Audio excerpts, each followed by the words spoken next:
It's the end of the day with Ray. Hello, my friends. Well, it's great to be home with family and friends during the holidays, but I am so glad to be back in the studio. Folks, 2023 is going to be a fun, exciting year. The industry that I call home, those friends of mine that sell supply and service print equipment, definitely has its challenges in front of those opportunities. And it will take tough questions. It will take OEMs answering those tough questions. It'll be the sharing and the collaborating of real data and real information that'll help our industry through its worst disruption in its history. We are no longer climbing an A3 mountain, okay? We're falling off that mountain. And what's on the other side is a whole new world. And those friends of mine that sell supply and service print equipment understand this. They have to transition, they have to diversify, and they need information and knowledge to help them along the way to accomplish victory. And unfortunately, what I'm now going to say about our analyst is going to upset a whole lot of our industry's analysts. But I truly believe that the Document Imaging Channel does not have analysts. I believe the analysts, or the so-called analysts within the Document Imaging Channel, are note takers. They're simply note takers. They show up at venues like a webinar put on by an OEM, where the OEM wants to share some insights on their last quarter or their first half of the year, or any subject, if you will. And the analysts all show up with their smiley faces, and they take notes. And they just listen to what the OEMs say and they take notes, or they ask questions that are so benign. They ask questions that are permissions to show up for the most part. And in all reality, I've been asking Konica Webinar some pretty tough questions over the last 2.5 years, and I really wish some of the analysts would have asked some of those questions. I didn't expect to get invited, but I really wish some of those analysts would have asked some of these questions. So today what I want to do is I want to take an article that was written about this webinar. I'm going to share my thoughts on this article. This article is part 1. It was published in the Konica Report by Scott Cullen. And folks, here's the reality. When I use people's names and they're the writer of the article, when I use the name of the publication, those aren't personal jabs at people. That's just the way it is. When you're a blogger, when you're an interviewer, it is what it is. If you complain about the end of the day with Ray, you're complaining about me. I get it. I don't care. If your publication has your name on it and I bring up that publication because I want to give another argument, I'm going to bring up the publication. Why would I not do that? Don't take it personal. And feel free, by all means, every single one of you analysts, every single one of you vloggers, every single one of you bloggers to talk about anything that you think I do that's just not right. Talk about it. Anything you want to give a counterpoint to, please talk about it. You give me some publicity. It's not fair that I give you all the publicity. You don't give me any. So without any further ado, I want to jump on the Sharp Interactive board, and I want to share my thoughts on this webinar that was put on by Konica on December 13th. And folks, I strongly urge that you go out there and you read these articles and you do your own research. You ask your own questions, if you will. Before I get into the article, though, I want to show something here. I wanted to do a recap of where some of these players are for the first half of FY 2022. And you know their year ends in March of 2023. Let's start over here. Konica Webinar. Konica Webinar is a company for the first half. It's $3.9 billion in revenue. And they have an operating profit loss of $38.2 million. Operating loss of $38.2 million on $3.9 billion in revenue for the first half. The third quarter is over. Those numbers will be out soon. Can't wait to see those numbers. If you look at the digital workplace group, where all the print business is, right? You got the digital workplace and you got the professional print group. Those two groups together did $2.9 billion in total revenue for the first half, and they're sitting on $11.9 million operating profit. So you could see that for the first half of the year, if you look at the print business at Konica, they're showing a profit, $11.9 million against $2.9 billion in revenue. That's an extremely low amount. We get it, okay? It's barely above the line. It's really a rounding error. So it's not a big home run to get excited about. When I shared my thoughts on Konica's second quarter, where the profit came from to push them into the profit sector, you know, I congratulated him on that, and I shared some of my cautions around it. I'm going to repeat some of that here today.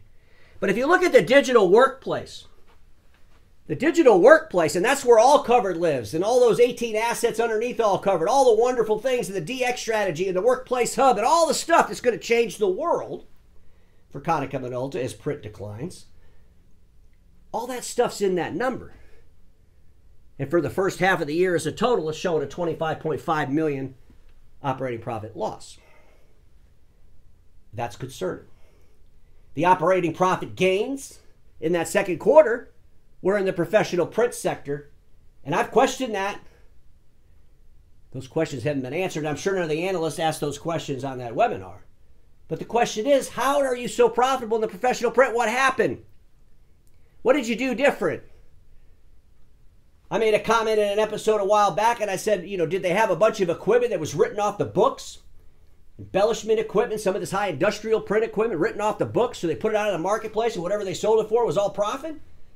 I'm just asking the question. But I think the industry needs to understand the answer to that question. Because for the last 2 years plus, it's been a bit of struggle over there. Look at our friends at Ricoh. Ricoh, they don't really knock it out of the park with operating profit. They never have. They're like a roller coaster. But they did $159.6 million in operating profit against $6.640 billion for the first half of their year. So they're making money. Our friends at Sharp, $2.2 billion in revenue, $61 million operating profit. We saw where Sharp got hit by $160 million or something in the weakness of the yen. But at the end of the day, I'm not letting them off the hook. It's a low percentage, but they're above the line, and they put $61 million on $2.2 billion. If you look at our friends at Konica, they got $2.9 billion, and they only put $11.9 million. That's a big deal, big difference. Our friends over here at Kyocera, $1.5 billion in revenue, $97.4 million operating profit. Folks, $97.4 million against $1.5 billion. Again, $2.9 billion for Konica, right? For this print business as a whole for the half, $11.9 million operating profit. This is not winning by any means, by any stretch of the imagination. Our friends at Rizzo, if I brought up Rizzo and I was sitting with a bunch of Konica executives, even any of the Ricoh executives, and I said, what about Rizzo? They'd all laugh. Oh, we got dealers bigger than Rizzo. But let's look at some realities and some facts around some numbers. Rizzo, top line number, $261 million, operating profit $17.8 million. $17.8 million is more than $11.9 million.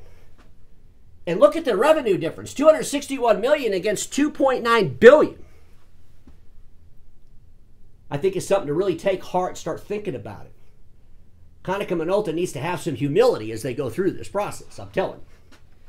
Our friends at Epson, $3.285 billion in segment profit. The bottom line is if the analysts don't ask the OEMs, any of these OEMs, the questions that need to be asked, our industry will continue to play the shell game of moving numbers around, and we're not ever going to know what we need to do to be successful. We're never going to know. If we don't analyze the details, we're never going to know. I find it so ironic that HP, with that crazy Amplify program, getting dealers to give them all this data, Konica Minolta wants to get involved with data from dealers and help dealers around data and AI. We'll talk about that on a whole nother episode. But everybody wants all the dealers' data. Where the hell's the OEM's data to the dealers? Where's the OEM's data to the industry? Wouldn't it be great if all the OEMs shared the real data around the breakouts of all these different business segments they have so we could peel the onion back and really understand what's going on inside the industry? It's all about data. We brag about the fact we're going to be the data experts. It's all about data. The future's AI. But yet, we allow our OEMs not to share any information with us, and none of our analysts will ask them any questions around the data. They ask them questions around all the permissions to show up, and then think it's a big deal when they get the answer that they probably knew they were going to get before they asked the question. Ladies and gentlemen, 2018, 2019, 2020, 2021 for Konica Minolta. And if you look at 20 and 21, it wasn't good years. And I've talked about this in detail over those last couple of years. But they got a long way to go. They're not winning yet. And they need to really evaluate this. Between 20 and 21, we're at $121 million loss for the last 2 fiscal years. And that's just in the print group. That's digital workplace and professional print. 20 and 21, total loss, $121 million. If you add in, there's another $25.5 million loss inside that digital workplace, which, by the way, in 20 and 21 lost $68 million total. So that's a $93.5 million loss in 2 years plus a half a year. And folks, this is important to me. You know, the bottom line is the digital workplace should be exploding, especially with all the IT assets and all the things that Konica Minolta is positioned to do into the marketplace. That number should be exploding profitably. They should be able to tell the whole world, man, when you compare our print profit to our IT services profit, it's unbelievable. Look at the numbers. Look at this. Look at our average deal size. Look at how much money we add to the customer through the contract term compared to the print piece. There's so much information we could be getting from Konica Minolta if the damn analysts would ask the questions. Because here's the reality. If enough people ask these questions and they don't get the answer, well, guess what? Sometimes it's in the non-answer that the answer is revealed. So let me just talk about this good quarter because I want to give them their kudos. And I did an episode on this when they had their second quarter. But for their second quarter, the digital workplace did $1,143 million. They had a $32.1 million operating profit. It's a little less than 3% operating profit. Professional print had $495 million at $31.3 million operating profit, or 6%. So most of the operating profits coming out of this professional print. I'm still going to question why is that. Digital workplace for that quarter made a profit. But what's been going on at Konica Minolta over the last 2 years, especially over the last year and a half? We've seen them exit out of 19 or 20 direct operations. We've seen them make some human capital adjustments and move people in and out, right? So are we grabbing profit in the digital workplace segment based on cutting costs? Or are we grabbing profit in that space based on delivering profitable services into the marketplace? Because there's a difference in those two things. And from an investor standpoint, they want to see the stability going forward. And if it's just about cost cutting, that's not necessarily a good thing.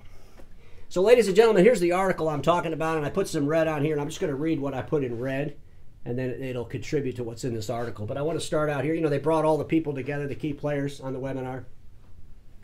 And, you know, they talked about e-commerce, dealer programs, sustainability, diversity. This is the first of 2 installments. So Scott will be publishing another article for part 2. I can't wait for that to come out.